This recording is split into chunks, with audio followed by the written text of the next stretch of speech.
এবার শাকিব খানকে টেক্কা দিয়ে চলে এলেন আমির খান।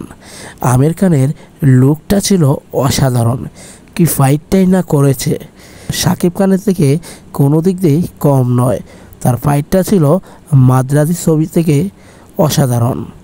মাদ্রাজি ছবির ফাইট যেন তার ফাইটের কাছে হেরে গেছে।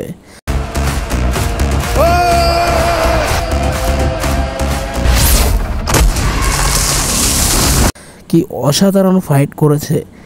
কোনো পরিচালক কি আমির খানকে দেখে না? শাকিব খানের যে ফাইটটা করেছে তুফানের, সেটা আমির খানের ফাইটটাও কিন্তু কম ছিল না। আমির খানের এটা কোনো ছবি নয়, এটা ছিল ওয়ালটনের একটি বিজ্ঞাপন। সেই বিজ্ঞাপনেই তার লোক কি সুন্দর দেখালো, মানুষের চমক খেয়ে গেল।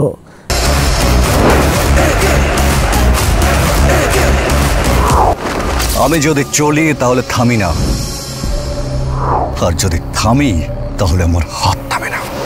তার অসাধারণ ফাইট দেখে হাজারো ভক্ত তার ক্রাশ খেলো। আমি মনে করি আমির খানকে দিয়েও বাংলাদেশে ছবি বানানো হোক।